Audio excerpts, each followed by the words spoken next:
Hi friends, welcome back to my channel. ಇವತ್ತು ನಾವೊಂದು ಸಾರಿ ಕುಚ್ಚು ಯಾವ ರೀತಿ ಹಾಕೋದು ಅಂತ ನೋಡೋಣ. ಇಲ್ಲಿ ಡಬಲ್ ಕಲರಲ್ಲಿ ಸಾರಿ ಇದೆ, ಗ್ರೀನ್ ಆಮೇಲೆ ರೆಡ್ ಕಲರ್. ಹಾಗಾಗಿ ನಾವು ಡಬಲ್ ಕಲರ್ ಹಾಕಿ ಯಾವ ರೀತಿ ಸಾರಿ ಕುಚ್ಚು ಹಾಕೋದು ಅಂತ ನೋಡೋಣ. ಇದಕ್ಕೆ ನಾನೊಂದು ರೌಂಡ್ ಬೀಡ್ ಯೂಸ್ ಮಾಡಿ ಫಸ್ಟ್ ಸ್ಟೆಪ್ ಫಿನಿಷ್ ಮಾಡಿದ್ದೀನಿ. ನೋಡಿ, ಈ ರೀತಿ ಬರ್ತದೆ. ಮೊದಲಿಗೆ ಫಸ್ಟ್ ಸ್ಟಾರ್ಟ್ ಮಾಡುವಾಗ ನಾವು 5 ಚೈನ್ ಹಾಕಿ ಆಮೇಲೆ ಒಂದು ಬೀಡ್ ಆ್ಯಡ್ ಮಾಡಬೇಕು, ಆಮೇಲೆ 3 ಚೈನ್ ಹಾಕಿ ಮತ್ತೊಂದು ಬೀಡ್ ಆ್ಯಡ್ ಮಾಡಬೇಕು. ಇದೇ ರೀತಿ ಫುಲ್ ಸಾರಿ ಕಂಟಿನ್ಯೂ ಹೋಗುತ್ತೆ. ನೋಡಿ, 3 ಟೈಮ್ 5 ಚೈನ್ ಆಮೇಲೆ ಒಂದು ಬೀಡ್, ಆಮೇಲೆ 3 ಟೈಮ್ 5 ಚೈನ್ ಆಮೇಲೆ ಒಂದು ಬೀಡ್. ಈ ರೀತಿ ಇದು 3 ಸ್ಟೆಪ್ ಕುಚ್ಚು ಆಗಿದೆ. ಈಗ ನಾವು ಸೆಕೆಂಡ್ ಸ್ಟೆಪ್ ಯಾವ ರೀತಿ ಮಾಡೋದು ಅಂತ ನೋಡೋಣ.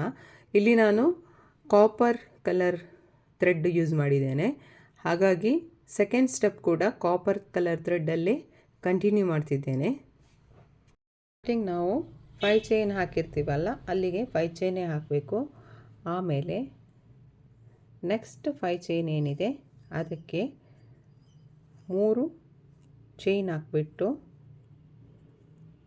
3 ಚೈನ್ ಹಾಕಿ ಈ 5 ಚೈನ್ ಏನಿದೆ ಇದರೊಳಗೆ ಲಾಕ್ ಮಾಡಬೇಕು. ನೋಡಿ, ಫಸ್ಟಿಗೆ 5 ಚೈನ್ ಹಾಕಬೇಕು, ಆಮೇಲೆ 3 ಚೈನ್ ತಗೊಂಡು ನೆಕ್ಸ್ಟ್ 5 ಚೈನ್ ಏನಿದೆ ಅದರೊಳಗೆ ಹೋಗ್ಬಿಟ್ಟು ದಾರನ ತಂದು ಇಲ್ಲಿ ಒಂದು ಲಾಕ್ ಹಾಕಬೇಕು. ಇವಾಗ ಈ ಬೀಡ್ ಬ್ಯಾಕ್ ಸೈಡ್ ಒಂದು ಥ್ರೆಡ್ ಬರುತ್ತೆ ನೋಡಿ, ಈ ಥ್ರೆಡ್ ಒಳಗೆ ನಾವಿವಾಗ ತ್ರಿಬಲ್ ಕ್ರೋಶ ಮಾಡ್ತಾ ಹೋಗಬೇಕು. ಇದನ್ನು ಈ ರೀತಿ ಬೀಡ್ಸನ್ನು ತಿರುಗಿಸಿದ್ರು ಕೂಡ ಇದು ಥ್ರೆಡ್ ನಮಗೆ ಫ್ರಂಟಿಗೆ ಬಂದುಬಿಡುತ್ತೆ. 2 ಸಲ ದಾರ ಸುತ್ತಕೊಂಡು ಈ ಬೀಡ್ ಬ್ಯಾಕ್ ಸೈಡಲ್ಲಿರುವ ಥ್ರೆಡ್ ಒಳಗೆ ಹೋಗಿಬಿಟ್ಟು ನೋಡಿ, 2 ಸಲ ದಾರ ಸುತ್ತಕೊಂಡು ಈ ಬೀಡಲ್ಲಿರೋ ಥ್ರೆಡ್ ಒಳಗೆ ಹೋಗಿಬಿಟ್ಟು ದಾರನ ತಂದು 2ರಲ್ಲಿ 1 2ರಲ್ಲಿ 1 ಮಾಡಬೇಕು. ಈ ರೀತಿ ನಾವು ತ್ರಿಬಲ್ ಕ್ರೋಶಸ್ ಮಾಡಬೇಕು.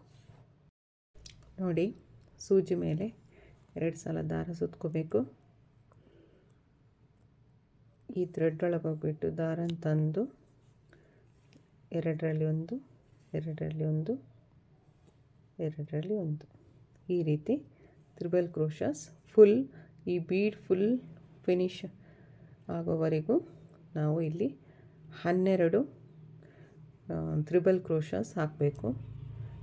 ತ್ರಿಬಲ್ ಕ್ರೋಶ ಆದರೂ ಓಕೆ, ಅಥವಾ ಡಬಲ್ ಕ್ರೋಶ ಆದರೂ ಆಗುತ್ತೆ. ನೋಡಿ, ಈ ರೀತಿ ನಾವು ತ್ರಿಬಲ್ ಕ್ರೋಶಸ್ ಮಾಡ್ತಾ ಹೋಗಬೇಕು. ನೋಡಿ, ತ್ರಿಬಲ್ ಕ್ರೋಶ ಫಿನಿಶ್ ಆದಮೇಲೆ ನಮಗೆ ಈ ರೀತಿ ಬರ್ತದೆ. ಈ ಬೀಡ್ ಸುತ್ತ ಈ ರೀತಿ ಸೆಕೆಂಡ್ ಸ್ಟೆಪ್ ತ್ರಿಬಲ್ ಕ್ರೋಶಸಲ್ಲಿ ಆರ್ಚಸ್ ಬರುತ್ತೆ. ಇವಾಗ ನಾನು ಇದು ಫುಲ್ ಸಾರಿ ಫಿನಿಶ್ ಮಾಡಿಬಿಟ್ಟು ತೋರಿಸ್ತೇನೆ. ನೋಡಿ, ಸೆಕೆಂಡ್ ಸ್ಟೆಪ್ ಫಿನಿಶ್ ಆದಮೇಲೆ ಫುಲ್ ಸಾರಿ ಈ ರೀತಿ ಬರ್ತದೆ. ನೋಡಿ, ಹೀಗೆ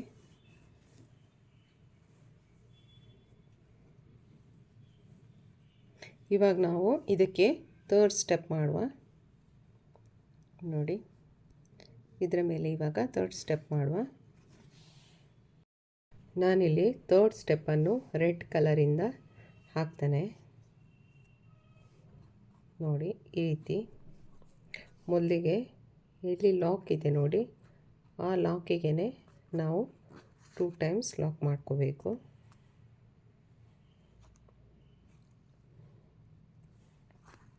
ಟೂ ಟೈಮ್ಸ್ ಲಾಕ್ ಆದಮೇಲೆ ಇಲ್ಲಿ 5 ಚೈನ್ ಇದೆಯಲ್ವ, ಈ 5 ಚೈನ್ ಇರುವಲ್ಲಿಗೆ 5 ಚೈನೇ ಹಾಕಬೇಕು. ಯಾಕೆಂದರೆ ಇಲ್ಲಿ ನಮಗೆ ಕುಚ್ಚು ಬರ್ತದೆ, ಹಾಗಾಗಿ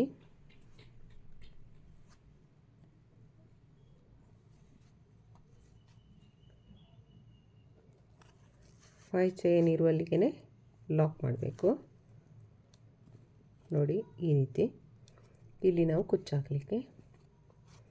ಇವಾಗ ನಾವು ಒಂದು ಸಲ ದಾರ ಸುತ್ತಕೊಂಡು ಈ ಕಂಬದೊಳಗೆ ಹೋಗ್ಬಿಟ್ಟು ದಾರನ ತಂದು ಇಲ್ಲಿ ಡಬಲ್ ಕ್ರೋಶ ಮಾಡಬೇಕು. ಈ ರೀತಿ ಡಬಲ್ ಕ್ರೋಶ ಆದಮೇಲೆ ದಾರ ಸ್ವಲ್ಪ ಎಳ್ಕೊಂಡು ಇಲ್ಲಿ ಒಂದು ಬೀಡ್ ಇನ್ಸರ್ಟ್ ಮಾಡ್ತಿದ್ದೇನೆ. ಬೀಡ್ ಇನ್ಸರ್ಟ್ ಮಾಡಿ ಬೀಡ್ ಲಾಕ್ ಮಾಡಬೇಕು. ಇಲ್ಲಿ ಬೀಡ್ ಹಾಕಿ ಕೂಡ ಮಾಡ್ಬೋದು ಅಥವಾ ಬೀಡ್ ಇಲ್ಲದೇನೂ ಮಾಡ್ಬೋದು. ಮತ್ತೆ ದಾರ ಸುತ್ತಕೊಂಡು ಈ ಕಂಬದೊಳಗೆ ಹೋಗ್ಬಿಟ್ಟು ದಾರನ ತಂದು ಎರಡರಲ್ಲಿ ಒಂದು ಮಾಡಬೇಕು. ಈ ರೀತಿ ಇದು ನಮಗೆ ಡಬಲ್ ಕ್ರೋಶ ಹಾಕಿ ಮಾಡೋದಾದರೆ ಈ ರೀತಿ ಬರ್ತದೆ. ಇವಾಗ ಸಿಂಗಲ್ ಕ್ರೋಶ ಮಾಡೋದಾದರೆ 5 ಚೈನ್ ಆದಮೇಲೆ ಇಲ್ಲಿ 2 ಚೈನ್ ಹಾಕಿ ಇಲ್ಲಿ ಲಾಕ್ ಇರುವಲ್ಲಿಗೆ ಲಾಕ್ ಮಾಡಿ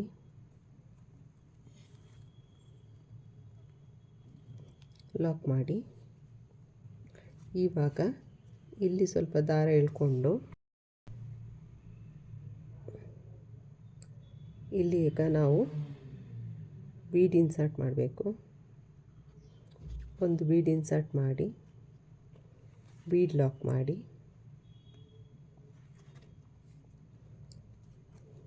ಈ ಇನ್ನೊಂದು ಕಂಬದೊಳಗೆ ಹೋಗ್ಬಿಟ್ಟು ದಾರನ ತಂದು ಇಲ್ಲಿ ಒಂದು ಸಿಂಗಲ್ ಕ್ರೋಶ ಮಾಡಬೇಕು.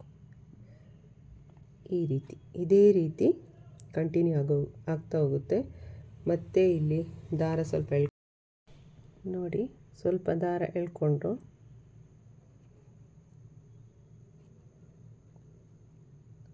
ಒಂದು ಬೀಡ್ ಇನ್ಸರ್ಟ್ ಮಾಡಬೇಕು. ಬೀಡ್ ಇನ್ಸರ್ಟ್ ಮಾಡಿ ಬೀಡ್ ಲಾಕ್ ಮಾಡಬೇಕು.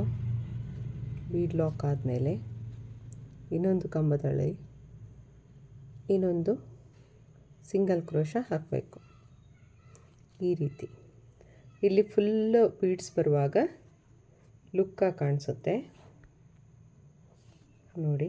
ಈ ರೀತಿ ಫುಲ್ ಇಲ್ಲಿ ಈ ಕ್ರೋಶಸ್ ಏನಿದೆ ಇದನ್ನ ಸುತ್ತ ಬೀಡ್ಸ್ ಬರುತ್ತೆ, ಆವಾಗ ಚೆನ್ನಾಗಿ ಕಾಣಿಸುತ್ತೆ ನೋಡಿ. 3rd ಸ್ಟೆಪ್ ಫಿನಿಶ್ ಆದಮೇಲೆ ಈ ರೀತಿ ಬರ್ತದೆ ನೋಡಿ. ಫುಲ್ ನಾನು ಈ ಸೈಡಲ್ಲಿ ಬೀಡ್ ಹಾಕಿದ್ದೀನಿ. ಬೀಡ್ ಬೇಕಿದ್ದರೆ ಹಾಕ್ಬೋದು, ಇಲ್ಲಾಂದರೆ ಬಿಡ್ಬೋದು. ಇದೇ ರೀತಿ ನಾವು ಫುಲ್ ಸಾರಿ ಫಿನಿಶ್ ಮಾಡ್ತಾ ಹೋಗಬೇಕು ನೋಡಿ. ಇದೇ ರೀತಿ ನಾವು ಫುಲ್ 3rd ಸ್ಟೆಪ್ ಫಿನಿಶ್ ಮಾಡ್ತಾ ಹೋಗಿ ಆಮೇಲೆ ಎಲ್ಲೆಲ್ಲ 5 ಲೈನ್ಸ್ ಇದೆ, 5 ಚೈನ್ಸ್ ಇದೆ, ಅಲ್ಲಿ ನಾವು ಕುಚ್ಚು ಕಟ್ಟಿದರೆ ನಮ್ಮದು ಕುಚ್ಚು ರೆಡಿ ಆಗುತ್ತೆ.